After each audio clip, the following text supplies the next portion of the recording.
sebuah produksi oleh Coastal Women in Rebellion. Perempuan pesisir dalam perlawanan yang berada dalam jaringan untuk mempertahankan kehidupan dan wilayah mereka. Bekerja sama dengan World Rainforest Movement. Kami melakukan perjalanan ke Meksiko, ke pantai Chiapas. Wilayah dengan pantai dan hutan bakau yang bermandikan perairan Pasifik. Perairan yang hidup berdampingan dengan flora dan fauna di ladang dan perbukitan. Sebuah negeri tempat perempuan membangun mimpinya dan mempertahankan tanahnya.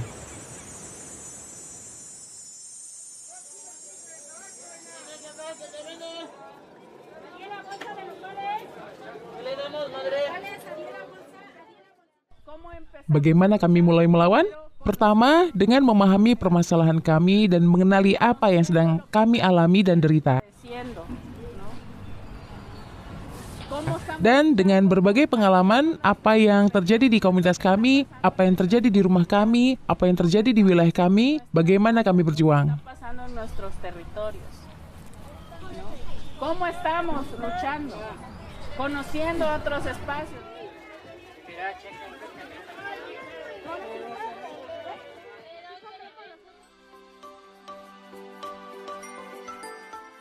Negara bagian Chiapas di Meksiko Selatan mencakup sekitar 44% dari total luas perkebunan kelapa sawit di Meksiko.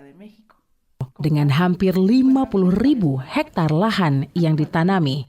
Saat ini, di wilayah pesisir Soconusco saja, lahan kelapa sawit mencakup kurang lebih 30.000 hektar, menjadikan Soconusco sebagai wilayah dengan pertumbuhan terbesar untuk monokultur ini. Saat kami berbicara dengan Coastal Women in Rebellion, yang menjelaskan dampak kelapa sawit di wilayah mereka dan menceritakan perjuangan mereka. Di sini, di pesisir pantai, kami para perempuan kini sedang diserbu oleh kelapa sawit. Begitu mereka menyebutnya. Kami menyadari bahwa hal ini berdampak buruk bagi bumi. Dan bukan hanya tanah, tetapi juga lingkungan.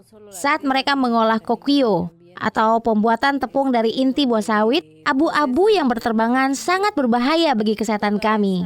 Ceniza que cae es dañina para la salud.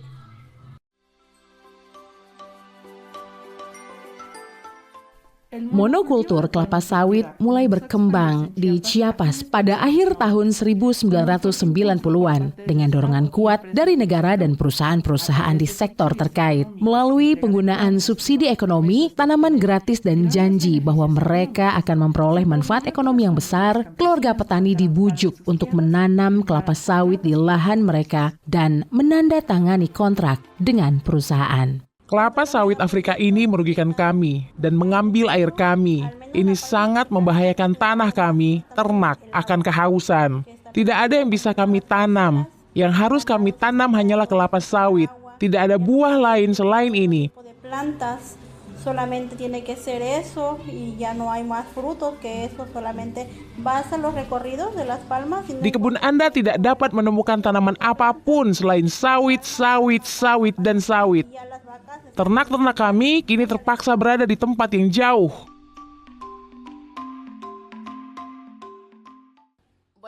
Apa yang kami lihat dalam kaitannya dengan dampak terhadap wilayah adalah sebagian besar kelapa sawit yang ditanam tersebut berada di dekat sungai. 5 tahun lalu, sungai itu adalah sungai yang sangat besar dengan air yang melimpah. Saat ini, sungai tersebut kering, tercemar, mengandung banyak minyak, banyak krim, sebagaimana mereka menyebutnya. Mereka tidak menyebutnya minyak. Krim dengan sesuatu yang berminyak seperti minyak bumi di atasnya yang mengalir melalui pembuluh darah bumi dan anak-anak sungainya dan mencapai sumur-sumur rumah kami. Dan krim itu masuk ke dalam sumur dan kemudian kami tak bisa lagi menggunakan airnya bahkan untuk mencuci pakaian kami sekalipun, apalagi untuk minum.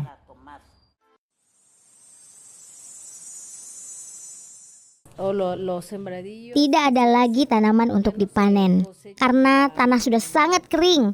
Tanaman itu menghisap terlalu banyak air. Esa planta absorbe demasiada agua. Sejak tahun pertama penanaman, Tanaman ini telah mencemari sungai, aliran air dan mata air di dekat kebun sawit. Hal ini disebabkan oleh penggunaan bahan kimia pertanian yang menyebabkan penyakit. Masalah ini yang melipat gandakan beban pekerjaan yang harus dilakukan oleh perempuan yang tinggal di dekat tanaman tersebut. Selain itu, hal ini juga berdampak pada akses mereka terhadap air untuk konsumsi rumah tangga, kebersihan pribadi, penyiapan makanan, dan mencuci pakaian. Karena ada bahan kimianya, kami meminum air yang mengandung bahan kimia dan segala isinya. Tentu kami akan terkena penyakit kanker, kami akan terkena penyakit kulit, dan penyakit-penyakit lainnya.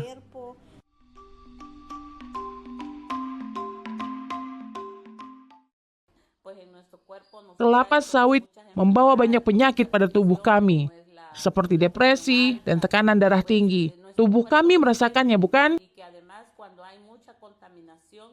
Dan terutama ketika terdapat begitu banyak pencemaran di dalam air, seperti plastik, sampah limpasan air.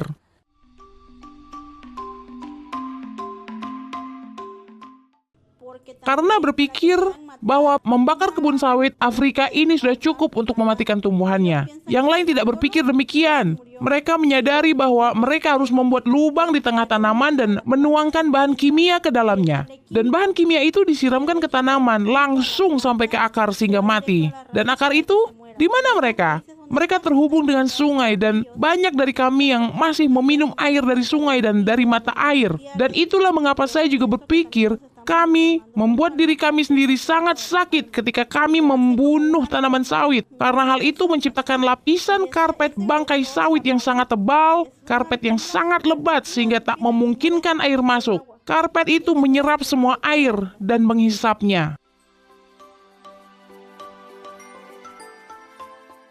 Dampak terhadap ketersediaan dan kualitas air tidak hanya terkait dengan perluasan perkebunan, tetapi juga dengan pengolahan minyak mentah. Di Chiapas, terdapat 11 pengolah minyak sawit mentah yang kemudian disuling menjadi minyak nabati di pabrik yang berlokasi di negara bagian Veracruz dan Jalisco. Masing-masing pabrik pengolahan minyak mentah tersebut mendorong penanaman dan perluasan pohon kelapa sawit lebih banyak.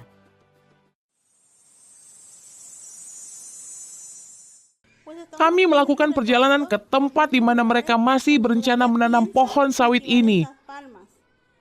Dan kami memperlihatkan video kepada masyarakat. Dan kami memperlihatkan video kepada masyarakat untuk menunjukkan kepada mereka bagaimana keadaannya, bagaimana dampaknya terhadap mereka. Mereka pikir mereka akan menghasilkan banyak uang pada awalnya dan mereka membayar $0,12 per kilo buah yang mereka ambil. Dan di balik itu banyak pekerjaan yang harus dilakukan.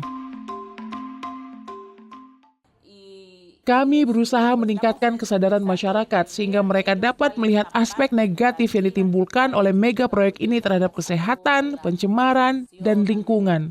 Namun mereka juga mengatakan kepada kami bahwa tidak cukup hanya dengan mencabut pohon-pohon tersebut karena akar-akarnya sudah ada dan berada jauh di bawah tanah sehingga mereka terjalin sangat kuat. Akar-akar tersebut terus menyedot air. Oleh karena itu, kami meningkatkan kesadaran masyarakat untuk memberitahu mereka bahwa ini bukanlah cara untuk memperoleh sumber daya ekonomi. Sebaliknya, uang yang mereka pikir akan mereka miliki tidak akan cukup ketika mereka terkena penyakit berat yang disebabkan oleh kontaminasi yang dibawa oleh perkebunan kelapa sawit, bukan? Toda la contaminación que este trae.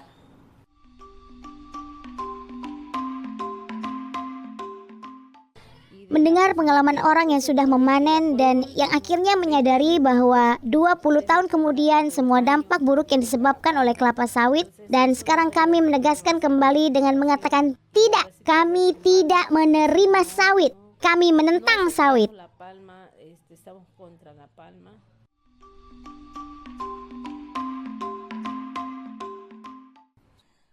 Baiklah, saya hanya ingin mengajak seluruh perempuan untuk tetap berorganisasi. Kita tidak boleh menyerah, kita harus percaya bahwa perjuangan kita adalah untuk seumur hidup, dan kita harus terus maju.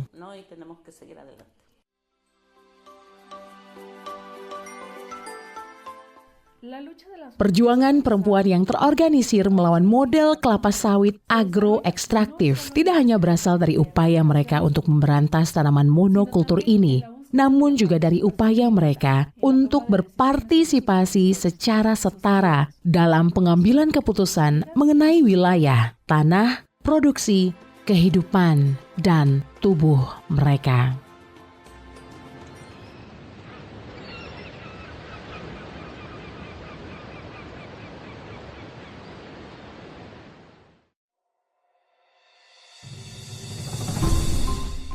Ini adalah produksi Women of the Chiapas Coast Against Oil Palm dan Coastal Women in Rebellion yang berada dalam jaringan untuk mempertahankan kehidupan dan wilayah mereka, bekerja sama dengan World Rainforest Movement.